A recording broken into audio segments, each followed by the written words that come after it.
मतलब सब सबसे पहले तो फरमाइएगा कि लेवल प्लेइंग फील्ड से मुतालिक आपने दरखास्त वापस ले ली। आपको नहीं लगता कि इस दरखास्त को सुप्रीम कोर्ट ऑफ पाकिस्तान के सामने रख के आप बेहतर तौर पे लेवल प्लेइंग फील्ड हासिल कर सकते थे?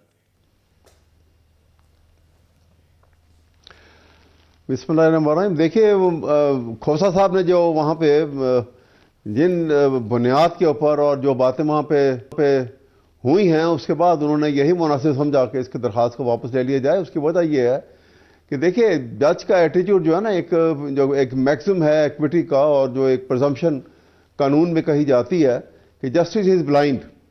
इसका मतलब यह नहीं है कि जज ब्लाइंड हो।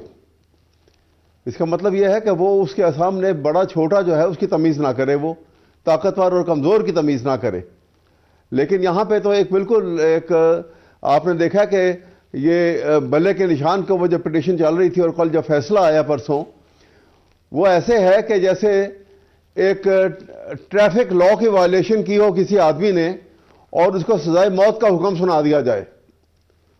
ये सब्सटेंशियल जस्टिस को तो बिल्कुल बालाए ताक रख दिया गया है।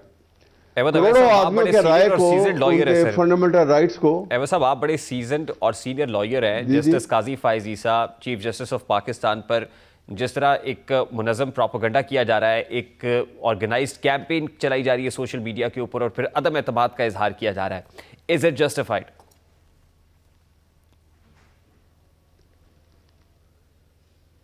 जी, मैं आपसे यही बात कर रहा हूँ कि जो जिस तरीके से ये सिचुएशन है, देखिए, पहली बात तो यह है कि उनको मॉरली जब इससे पहले जब जस्टिस गुलजार साहब थे यहाँ पे, चीफ जस्टिस थे, और काजी फायज ईसा साहब को किसी केस में जिसमें इमरान खान के मुतल्लिक को मैटर था तो वो नहीं बिठाने देते थे।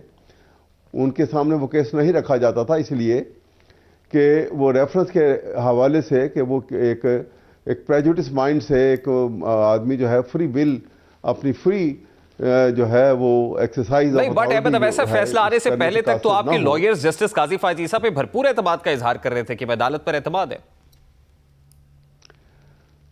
सर, हमारे पास तो क्या चॉइस है? हमने तो एतमाद का हर जज के ऊपर हम तो एतमाद का इजहार करते हैं, लेकिन जो सूरत हाल सामने आती है, एक जज के ऊपर भी अंडर ओथ तो जज होता है, वकील तो नहीं होता।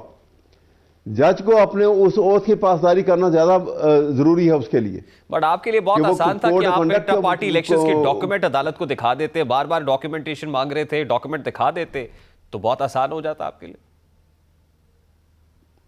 नहीं सर, अब ये नहीं बात थी। देखे ना, इंटर पार्टी इलेक्शन में क्या मांग रहे थे कि जी वो इनको जो है वो अकबर बाबर को आपने अगर निकाल दिया था, उसका कोई डॉक्यूमेंट दिखाएं।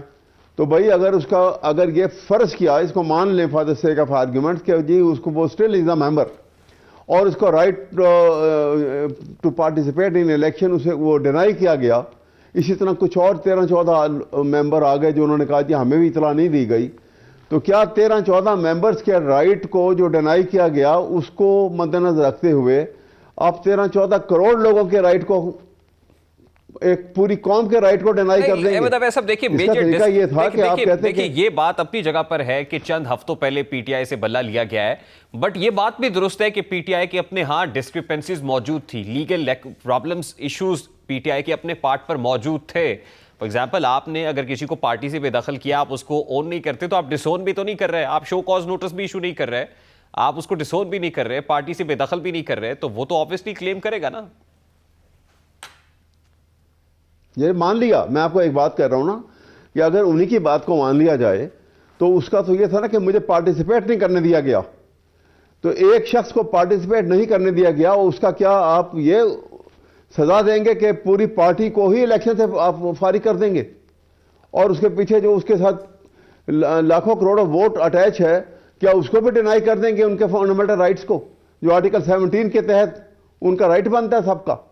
ये एस्पेक्ट हैं जिनके ऊपर गौर नहीं किया गया और या डेलिबरेटली इग्नोर किया गया है, और इसी वजह से ये नुकसान जो है, ये बहुत बड़ा नुकसान आएगा स्टेट लेवल के ऊपर या नेशनल लेवल के ऊपर। जिसका नुकसान आएगा वो फिर कौन भुगतेगी, और फिर हम कहेंगे जी मुल्क में बड़ी इंस्टेबिलिटी है, यहाँ पे तो जी स्टेबल हुकूमत नहीं आई है। फिलहाल तो this is quite challenging government नहीं आएगी। इंतखाबात सर पे हैं, पीटीआई के लिए इलेक्शन कंटेस्ट करना, इसमें कोई दो राय नहीं है कि बहुत चैलेंजिंग हो गया है। What is your plan B now? आप अपने वोटर्स को कैसे बताएंगे कि ये कैंडिडेट पीटीआई बैक कैंडिडेट है, या हर तरफ कंफ्यूजन ही कंफ्यूजन होगी?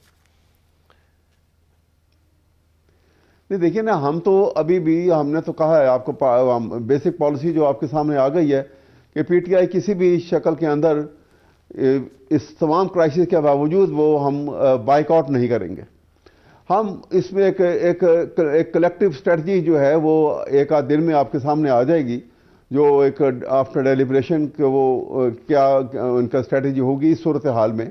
लेकिन डिप्राइव तो किया गया। देखिए ना, वो जो स्पेशल सीट्स थी, वुमेन की नॉमिनेटेड सीट्स थी, उन सबसे जो है वो तो डिप्राइव हो गए, क्योंकि इलेक्शन सिंबल उनके पास नहीं था। तो वो सारे जो उनको सीट्स मिलनी चाहिए थी नॉमिनेटेड, वो सब उनसे फारिग हो गए। देखिए, अब आप लीगल फ्रेटर्निटी से लेकिन पीटीआई से इंतखाबी निशान लिया गया है। अब ये कहा जाना कि पीटीआई प्रैक्टिकली पीटीआई खत्म हो गई है, क्या ये दुरुस्त होगा? इंतखाबी निशान लिया गया है, लोग तो कंटेस्ट कर सकते हैं, ये कहना कि पीटीआई खत्म हो गई है, ये दुरुस्त नंबर है?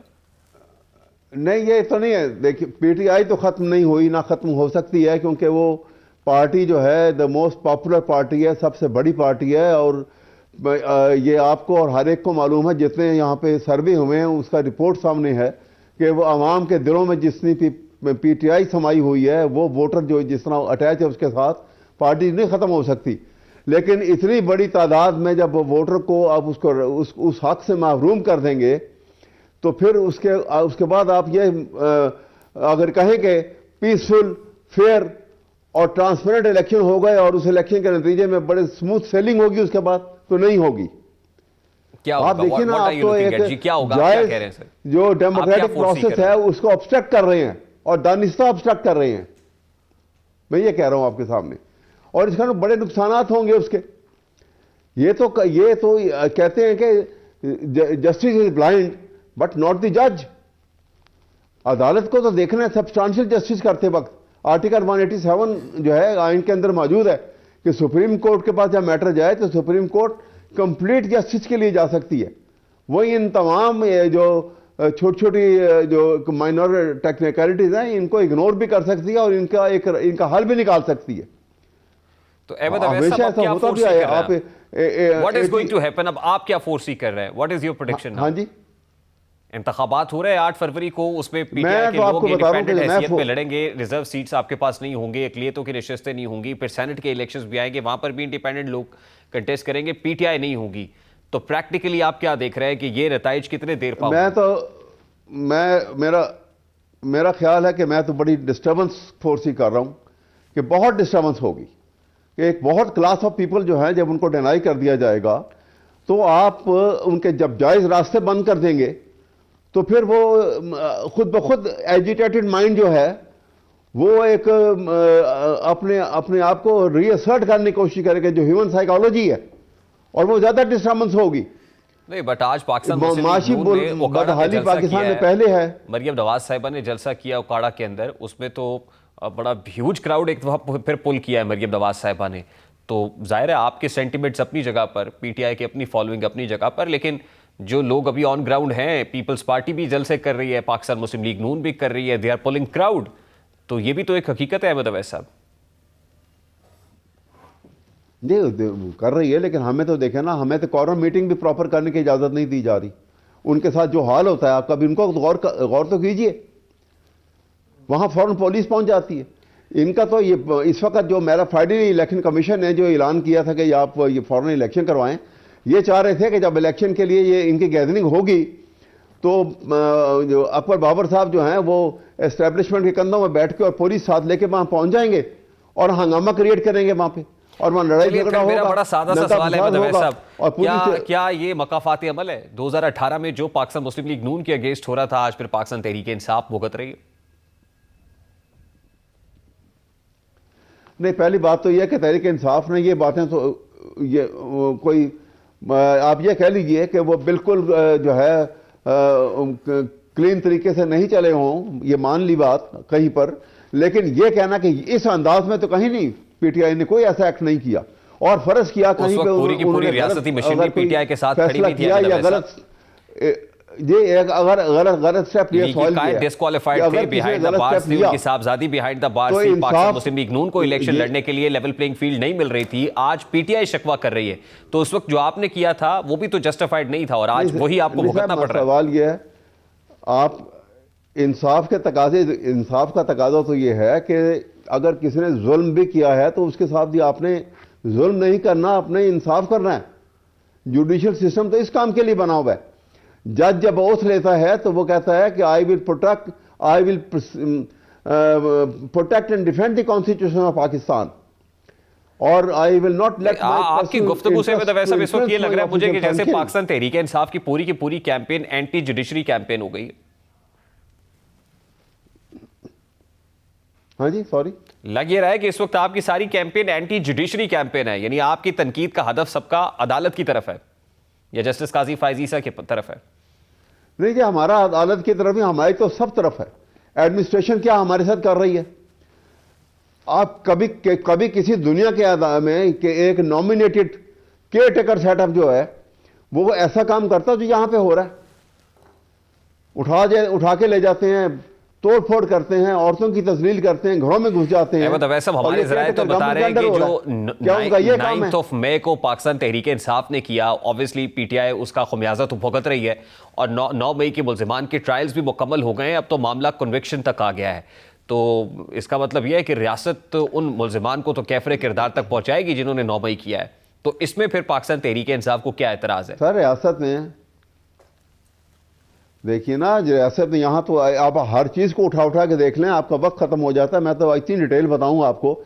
9 मई का ऑर्केस्ट्रेटेड प्लान था जिसके ऊपर ये सारा काम किया गया। इसी वजह से जुडिशियल इंक्वायरी शोर मचाने के बावजूद sir, who did that? Her media ने, किसने किया? पीटीआई ने, सब ने शोर किया।